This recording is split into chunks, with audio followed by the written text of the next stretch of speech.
નમસ્કાર વિદ્યાર્થી મિત્રો, બાર સાયન્સમાં આપનું સ્વાગત છે। વિદ્યાર્થી મિત્રો, આજે આપણે બીજા ચેપ્ટરની વાત કરવાની છે। શીત વિદ્યુત સ્થિતિમાન અને કેપેસિટન્સ। અગાઉના લેક્ચરમાં મેં તમને ચેપ્ટર 1નો જે આપણે ઉપયોગ ચેપ્ટર 2માં આવે છે એની સમજૂતી આપી હતી। વિદ્યાર્થી મિત્રો, આજે આપણે પ્રસ્તાવનાની વાત કરી। પ્રસ્તાવનામાં આપણે એક વિદ્યુત બળ અને એક ગુરુત્વ બળ એની થોડીક ચર્ચા કરી। વિદ્યાર્થી મિત્રો, ગુરુત્વ બળ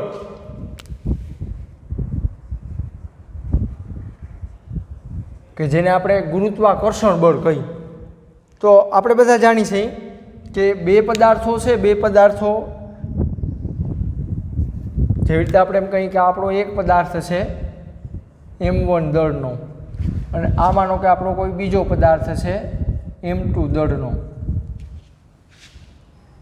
આ આપણો એક પદાર્થ છે, આ આપણો બીજો પદાર્થ છે, બે વચ્ચે r અંતર છે, બરાબર। જેવી રીતે આપણે એમ કહેતા હોઈએ કે આ માનો કે આપણો એક પદાર્થ છે, આ માનો કે આપણો બીજો પદાર્થ છે।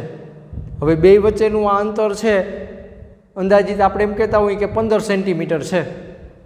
એવી રીતે મેં અહીંયા અંતર છે એને r વડે દર્શાવ્યું છે, બરાબર। આપણો એક પદાર્થ છે એનું દળ M1 છે, આ બીજો પદાર્થ છે એનું દળ M2 છે, બે વચ્ચેનું અંતર છે એ r છે। બંને પદાર્થો દળ ધરાવે છે, દળ ધરાવે એટલે એ બંને વચ્ચે ગુરુત્વાકર્ષણ બળ લાગે। હવે આ જે ગુરુત્વાકર્ષણ બળ લાગે એ કેટલું લાગે, તો એના માટે આપણી પાસે સૂત્ર છે કે F ચલે છે M1 × M2 છેદમાં r² આગળ સાદુરૂપ આપો એટલે F = સમપ્રમાણતાની નિશાની દૂર કરો એટલે સાર્વત્રિક અચળાંક G આવે M1 × M2 છેદમાં r²। આ જી છે એ સાર્વત્રિક અચળાંક છે, એટલે કે સમગ્ર બ્રહ્માંડમાં કોઈ પણ સ્થળે તમે જાઓ એટલે જીનું મૂલ્ય અચળ છે 6.67 × 10⁻11। વિદ્યાર્થી મિત્રો, આ તમે માધ્યમિકમાં પણ ગુરુત્વાકર્ષણ બળ વિશે શીખ્યા છો। F = G M1 × M2 છેદમાં r²। હવે આ બે પદાર્થો છે એની વચ્ચે ગુરુત્વાકર્ષણ બળ કેટલું લાગે એ શોધવા માટેનું આ સૂત્ર છે। यहाँ આપણે એવું કહેતા હતા કે ગુરુત્વાકર્ષણ બળ લાગવાનું કારણ શું? ગુરુત્વાકર્ષણ બળ લાગવાનું કારણ શું? તો કે પદાર્થનું દળ, પદાર્થના દળને કારણે ગુરુત્વાકર્ષણ બળ લાગે છે, બરાબર। ગુરુત્વાકર્ષણ બળ લાગવાનું કારણ શું? તો કે દળ। આ પદાર્થ છે એ દળ ધરાવે છે, આ પદાર્થ છે એ પણ દળ ધરાવે છે, તો બે વચ્ચે ગુરુત્વાકર્ષણ બળ લાગે। તેવી જ રીતે વિદ્યાર્થી મિત્રો, આ માનો કે આપણો Q1 વિદ્યુતભાર છે, આ માનો કે આપણો Q2 વિદ્યુતભાર છે, બે વચ્ચેનું અંતર r છે, બરાબર। જેવી રીતે આપણે એમ કહેતા હોઈએ કે આ એક ઇલેક્ટ્રોન છે ને આ એક પ્રોટોન છે, બે વચ્ચેનું અંતર r છે, તો આ બે વચ્ચે વિદ્યુત બળ લાગે છે, બરાબર। આ વિદ્યુત બળ માટે તમારે કુલમ્બનો નિયમ આવી ગયો। તમે નિયમ જાણો છો કે F ચલે છે Q1 × Q2 છેદમાં r²। ચલે છે નિશાની દૂર કરો એટલે અચળાંક આવે K Q1 × Q2 છેદમાં r²। આ આપણું ગુરુત્વાકર્ષણ બળ હતું,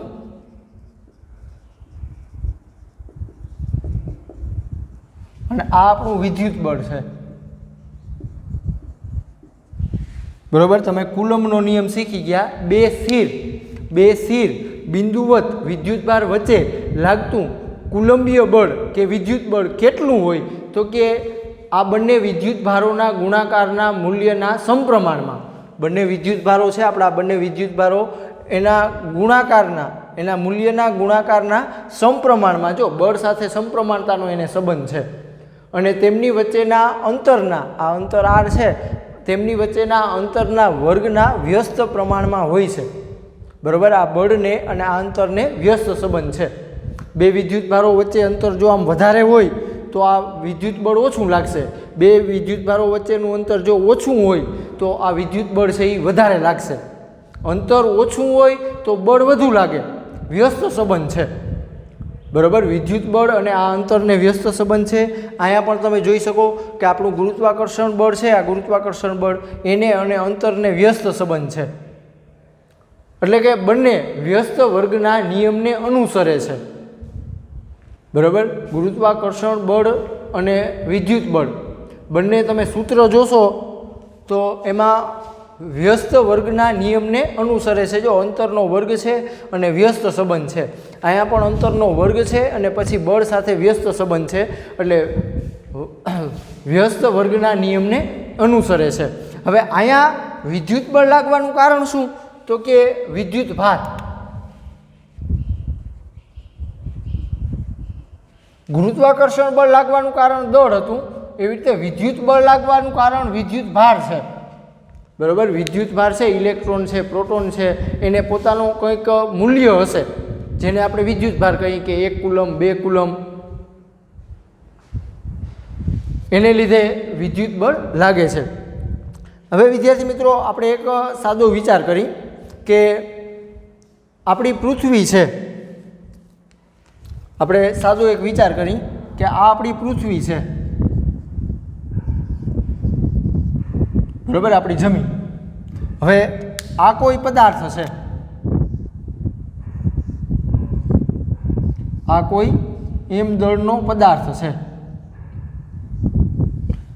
હવે આ પદાર્થ છે, બરાબર, એને આપણે આમ ઉપર ખેંચવાનો છે, બરાબર। જેવી રીતે હું એમ કહું કે આ આપણી પૃથ્વીની સપાટી છે અને આ આપણો પદાર્થ છે। હવે આ પદાર્થને આપણે આમ ઊંચાઈ ઉપર લઈ જવો છે, તો આપણે શું કરવું પડશે, કાર્ય કરવું પડશે, બરાબર। આપણે આ જે આપણો પદાર્થ છે એના ઉપર આપણે આમ બાહ્ય બળ લગાડવું પડશે, બળ લગાડશું એટલે એને લીધે એનું સ્થાનાંતર થશે, એટલે કાર્ય થયું એમ કહેવાય, બરાબર। સમજો વિદ્યાર્થી મિત્રો, આ આપણી પૃથ્વીની સપાટી છે, એના ઉપર આપણો આ પદાર્થ છે, આ પદાર્થને આપણે આમ ઊંચાઈ ઉપર લઈ જવું હોય, આમ ઊંચાઈ ઉપર, એટલે આપણે શું કરશું, એના ઉપર આપણે આમ બાહ્ય બળ લગાડશું, આમ ઉપર તરફ બળ લગાડશું।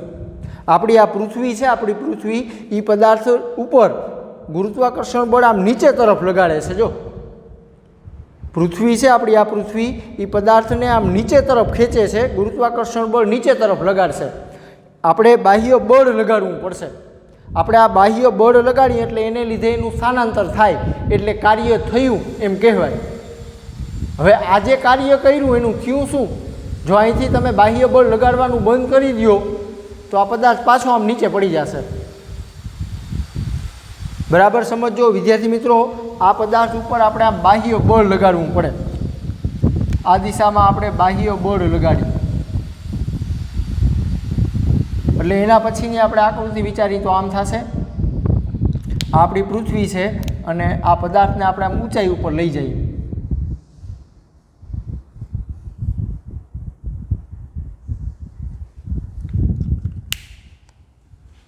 હવે આ પદાર્થ ઉપર આપણે આમ બાહ્ય બળ લગાડ્યું છે, જો બાહ્ય બળ લગાડવાનું બંધ કરી એટલે શું થાય, તો કે આ પદાર્થ આમ નીચે પડી જશે, પદાર્થ છે એ પાછો આમ નીચે પડી જશે।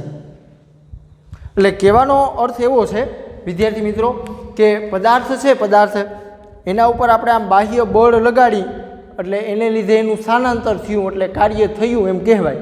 હવે અત્યારે પદાર્થ છે એની પાસે કઈ ઉર્જા છે, બરાબર, આમ ઊંચાઈ ઉપર છે પદાર્થ તો એની પાસે સ્થિતિ ઉર્જા હોય, પદાર્થનું સ્થાન કે સંરચનાને લીધે એની પાસે જે ઉર્જા હોય એને આપણે સ્થિતિ ઉર્જા કહીએ। એટલે આ ઊંચાઈ ઉપર પદાર્થ છે, આ પૃથ્વીની સપાટી છે, ઊંચાઈ ઉપર પદાર્થ છે એટલે એની પાસે સ્થિતિ ઉર્જા છે। હવે આ સ્થિતિ ઉર્જા આવી ક્યાંથી, તો કે આપણે જે આમ બાહ્ય બળ લગાડી અને કાર્ય કર્યું છે એ સ્થિતિ ઉર્જા સ્વરૂપે આની અંદર સંગ્રહ પામેલું છે। હવે આ બાહ્ય બળ લગાડવાનું બંધ કરવામાં આવે તો તરત આ પદાર્થ ગતિમાં આવશે, જો આમ નીચે પડશે, બરાબર, આ પદાર્થ છે એ આમ નીચે પડશે, અમુક સમય થાય, બરાબર, એટલે આ પદાર્થ ગતિ કરતો કરતો આમ નીચે આવશે, એટલે અહીંયા એની પાસે કઈ ઉર્જા છે? ગતિ ઉર્જા છે। ઊંચાઈ ઉપર પદાર્થ આમ હતો, આપણે પકડી રાખ્યો હતો એટલે એની પાસે સ્થિતિ ઉર્જા હતી, કારણ કે એનું સ્થાન એવી જગ્યાએ છે કે જેથી કરીને ઉર્જા ધરાવે। હવે આને જો અહીંથી છોડવામાં આવે એટલે બાહ્ય બળ લગાડવાનું બંધ કરવામાં આવે એટલે આ પદાર્થ તરત આમ એની પાસે ગતિ ઉર્જા આવી જશે, પદાર્થ ગતિમાં આવી જશે, બરાબર। સ્થિતિ ઉર્જા છે એ ઘટતી જશે અને સામે ગતિ ઉર્જા વધતી જશે। એટલે ગતિ ઉર્જા અને તમે સ્થિતિ ઉર્જાનો સરવાળો કરશો, ગતિ ઉર્જા પ્લસ સ્થિતિ ઉર્જાનો સરવાળો કરો તો આને આપણે કુલ ઉર્જા કહીએ અથવા આપણે યાંત્રિક ઉર્જા કહીએ। એ કેવી મળે? અચળ મળે। વિદ્યાર્થી મિત્રો, 11મા ધોરણમાં આપણે આ વસ્તુ શીખ્યા, બરાબર। સરળ આવર્ત ગતિમાં આપણે શીખ્યા કે જો ગતિ ઉર્જા વધારે હશે તો સામે સ્થિતિ ઉર્જા ઓછી હશે, સ્થિતિ ઉર્જા જો વધારે હશે તો સામે ગતિ ઉર્જા ઓછી હશે, પણ આ બેનો તમે સરવાળો કરશો એટલે યાંત્રિક ઉર્જા અથવા એવું કહો કે કુલ ઉર્જા એ કેવી રહેશે? અચળ રહેશે। તો આ ગુરુત્વ બળ છે, ગુરુત્વ બળ એ સંરક્ષી બળ ક્ષેત્ર છે, બરાબર સમજો વાક્ય। ગુરુત્વ બળ અને સ્પ્રિંગ બળ કેવા બળો છે? સંરક્ષી બળો છે। એટલે કે આ સંરક્ષી બળો છે, ગુરુત્વ બળ અને આ સ્પ્રિંગ બળ છે એ આપણા સંરક્ષી બળો છે।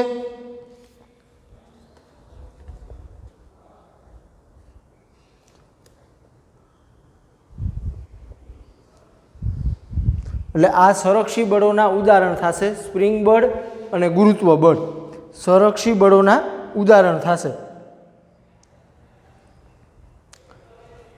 હવે આજે આપણું ગુરુત્વ બળ સંરક્ષી છે,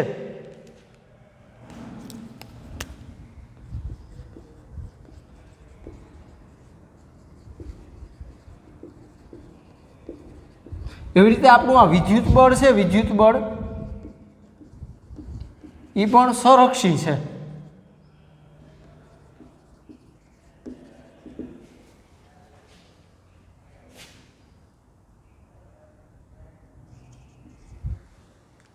જેવી રીતે ગુરુત્વ બળ સંરક્ષી છે એવી રીતે આપણું વિદ્યુત બળ છે એ પણ સંરક્ષી છે।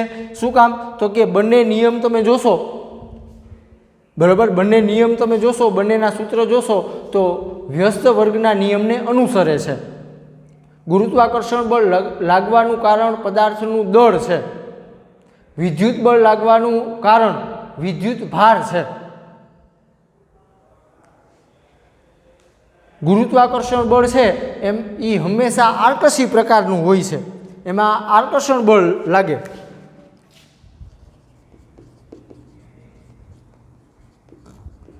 જ્યારે વિદ્યુત બળ છે એ આકર્ષી કે અપાકર્ષી પ્રકારનું હોય છે, બરાબર। જો બે ધન વિદ્યુતભાર હોય, આપણે જાણીએ છીએ બે ધન વિદ્યુતભાર હોય તો બે વચ્ચે આમ અપાકર્ષણ થશે, પણ એક ધન અને એક ઋણ વિદ્યુતભાર હોય તો બે વચ્ચે આમ આકર્ષણ બળ લાગશે। એટલે વિદ્યુત બળ છે એ આકર્ષી કે અપાકર્ષી પ્રકારનું હોય છે, જ્યારે ગુરુત્વ બળ છે એ હંમેશા આકર્ષી પ્રકારનું હોય છે। વિચારવા જેવો પ્રશ્ન છે કે ગુરુત્વાકર્ષી બળ છે, ગુરુત્વાકર્ષણ બળ એ અન્ય બળોની સરખામણીમાં નબળું છે, છતાં આપણું આખું બ્રહ્માંડ આ બળની અસર હેઠળ સંકળાયેલું છે, જોડાયેલું છે। ગુરુત્વાકર્ષી બળ બળોના પ્રકારો છે, બળોના મૂળભૂત પ્રકારો, એમાં સૌથી નબળું બળ ગણવામાં આવે છે, છતાં આપણું આખું બ્રહ્માંડ છે એ આ બળની અસર હેઠળ સંકળાયેલું છે, જોડાયેલું છે આ બળને લીધે। વિદ્યુત બળ છે, વિદ્યુત બળ એ ગુરુત્વાકર્ષણ બળ કરતાં 10⁻36 ગણું વધારે છે। એટલે વિદ્યાર્થી મિત્રો, આ વિદ્યુત બળ છે વિદ્યુત બળ એ પણ સંરક્ષી બળ છે, ગુરુત્વાકર્ષણ બળ છે એ પણ સંરક્ષી બળ છે, બંને વ્યસ્ત વર્ગના નિયમને અનુસરે છે.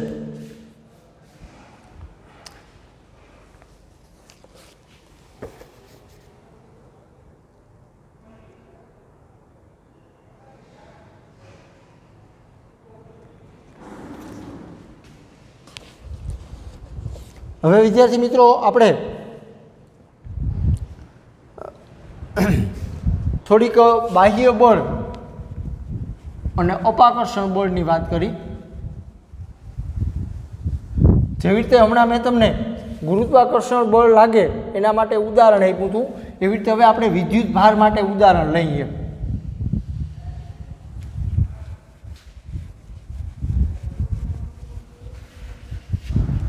આપણે એક સરળ ઉદાહરણ લઈએ કે આમાંનો કે ક્યુ નામનો વિદ્યુત ભાર છે.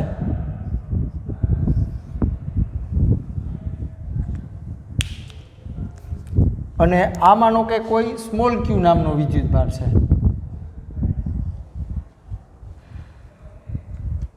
હવે આ વિદ્યુત ભાર છે, આ વિદ્યુત ભાર ક્યુ અને આ વિદ્યુત ભાર સ્મોલ ક્યુ છે, બરાબર.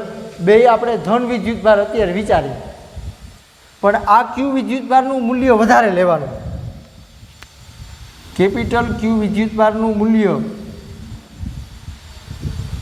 વધારે અને સ્મોલ ક્યુ વિદ્યુત ભાર છે એનું મૂલ્ય આપણે ઓછું વિચારવાનું, બરાબર. હવે આપણે આ વિદ્યુત ભાર છે, આ સ્મોલ ક્યુ વિદ્યુત ભાર, એને ધીમે ધીમે આપણે આમ નજીક લઈ જઈએ. અહીંયા માનો કે આ પી કહી બિંદુ, આ બિંદુને, અને અત્યારે અહીંયા આર બિંદુ કહી.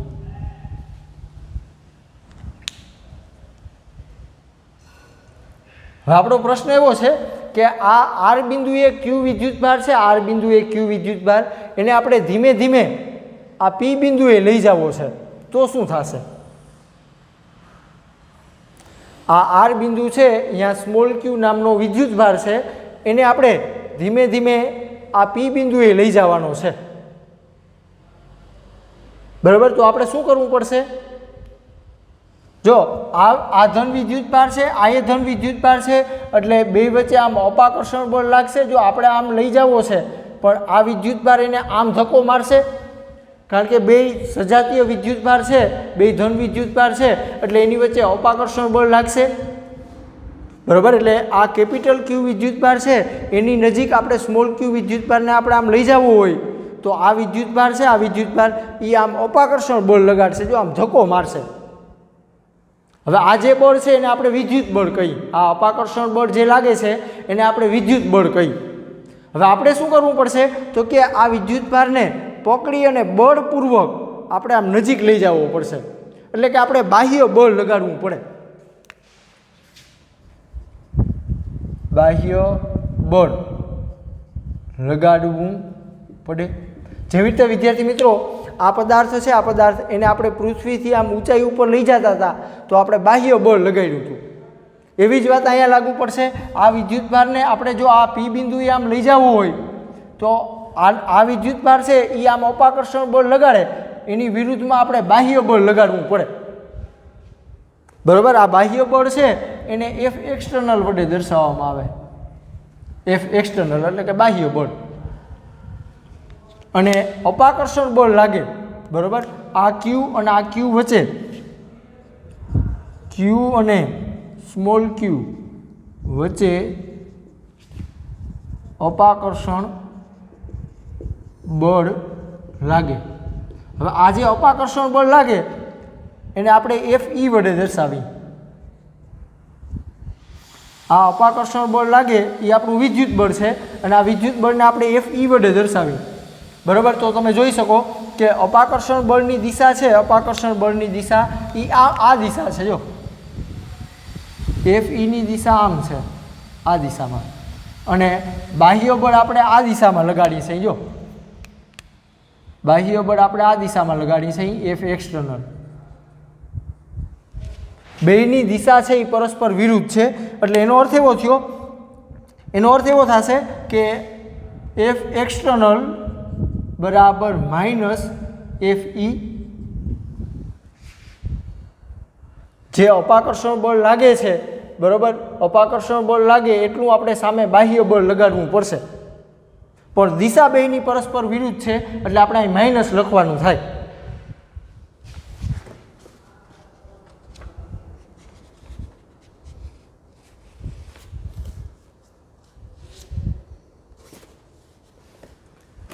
એટલે વિદ્યાર્થી મિત્રો આ વિદ્યુતભાર છે, આ ક્યુ વિદ્યુતભાર એને પી બિંદુએ લઈ જવો હોય તો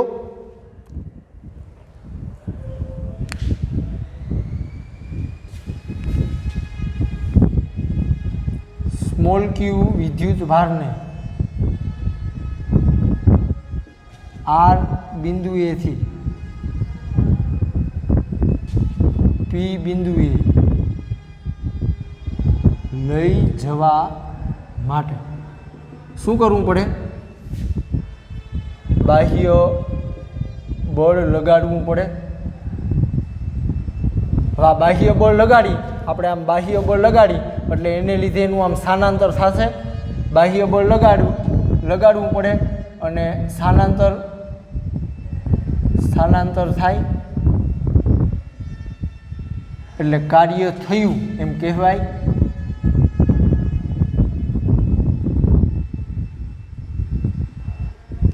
વિદ્યાર્થી મિત્રો બરાબર સમજો, આ વિદ્યુતભારને આપણે પી બિંદુએ આમ લઈ જવું હોય બરાબર, તો આપણે બાહ્ય બળ લગાડવું પડે, કારણ કે અપાકર્ષણ બળ આમ લાગતું હશે. અપાકર્ષણ બળની વિરુદ્ધમાં આપણે બાહ્ય બળ લગાડવું પડે. બાહ્ય બળ લગાડી એટલે એનું સ્થાનાંતર થશે. આ સ્થાનાંતર થયું એટલે કાર્ય થયું એમ કહેવાય. હવે વિદ્યાર્થી મિત્રો આપણે જે આ કાર્ય કહી બરાબર, તો કાર્ય માટે આપણી પાસે સૂત્ર છે, કાર્ય W બરાબર બળ ગુણ્યા સ્થાનાંતર. કાર્યનું આપણી પાસે સૂત્ર છે બળ ગુણ્યા સ્થાનાંતર બરાબર. હવે અહીંયા આપણે કુલ કાર્ય ગણવું હોય, આખા માર્ગનું કુલ કાર્ય, તો આવા નાના નાના બધા ટુકડા છે એ આપણે ભેગા કરવા પડે બરાબર. અહીંથી વિદ્યુતભાર અહીંયા આવશે એટલે આ સૂક્ષ્મ સ્થાનાંતર થયું, ત્યાંથી વિદ્યુતભાર અહીંયા આવે એટલે સૂક્ષ્મ સ્થાનાંતર થયું બરાબર. એટલે સૂક્ષ્મ કાર્ય ગણવું હોય, સૂક્ષ્મ કાર્ય બરાબર. સ્થાનાંતર જો આપણું સૂક્ષ્મ હોય, સ્થાનાંતર સૂક્ષ્મ હોય તો આપણું કાર્ય છે પણ સૂક્ષ્મ થાય બરાબર. એટલે DW બરાબર F એક્સટર્નલ ડોટ DR આવું લખવું પડે. સૂક્ષ્મ સ્થાનાંતર છે એને આપણે DR વડે દર્શાવી દઈએ અને સૂક્ષ્મ કાર્ય છે એને આપણે DW વડે દર્શાવી દઈએ. હવે કુલ કાર્ય ગણવું હોય, કુલ કાર્ય એટલે કે R થી P સુધી આમ આવા નાના નાના ટુકડા હોય બરાબર. આ સૂક્ષ્મ સ્થાનાંતર, એના પછીનું સૂક્ષ્મ સ્થાનાંતર, એના પછીનું સૂક્ષ્મ સ્થાનાંતર, આવા સૂક્ષ્મ સ્થાનાંતર બધા આપણે ભેગા કરવા પડે. કુલ કાર્ય શોધવું હોય તો આવા સૂક્ષ્મ સ્થાનાંતર છે એ આપણે બધા ભેગા કરવા પડે. ભેગા કરવા પડે એટલે કે સંકલન કરવું પડે. એટલે કુલ કાર્ય ગણવું હોય તો W બરાબર સંકલન DW થશે. સૂક્ષ્મ કાર્ય બધા આપણે ભેગા કરવાના એટલે આપણને કુલ કાર્ય મળે. અહીંયા સંકલનની મર્યાદા લખી શકાય R થી P બરાબર સંકલન R થી P. DW દેખાય અહીંયા કિંમત મૂકવાની થાય F એક્સટર્નલ ડોટ DR.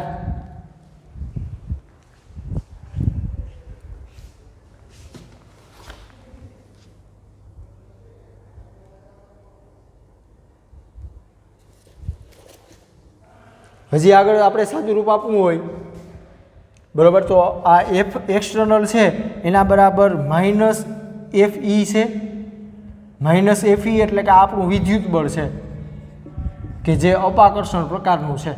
એટલે આગળ સાદું રૂપ આપવું હોય તો આ F એક્સટર્નલ દેખાય અહીંયા કિંમત મૂકવાની થાય R થી P minus FE dot DR minus સંકલન R થી P FE ડોટ DR આવું સૂત્ર બનશે.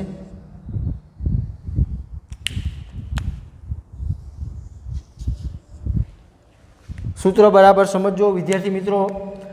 આ ક્યુ વિદ્યુતભારને આપણે પી બિંદુએ આમ લઈ જવું હોય તો આપણે એના ઉપર બાહ્ય બળ લગાડવું પડે। બાહ્ય બળ લગાડીએ એટલે આમ સ્થાનાંતર થશે વિદ્યુતભારનું, સ્થાનાંતર થાય એટલે કાર્ય થયું એમ કહેવાય। હવે કાર્યનું આપણી પાસે સૂત્ર છે કાર્ય બરાબર બળ ગુણ્યા સ્થાનાંતર। હવે જો આ આપણે સૂક્ષ્મ સ્થાનાંતર ગણતા હોય કે અહીંથી વિદ્યુતભાર અહીંયા આવે તો આ સૂક્ષ્મ સ્થાનાંતર, તો આ સૂક્ષ્મ સ્થાનાંતર, એના પછીનું સૂક્ષ્મ સ્થાનાંતર, એના પછીનું સૂક્ષ્મ સ્થાનાંતર, બરાબર। તો સ્થાનાંતર જો આપણું સૂક્ષ્મ હોય તો કાર્ય છે એ પણ સૂક્ષ્મ આવે, બરાબર। એટલે કાર્યના સૂત્રનો ઉપયોગ કરવાનો, dw બરાબર F external ડોટ dr।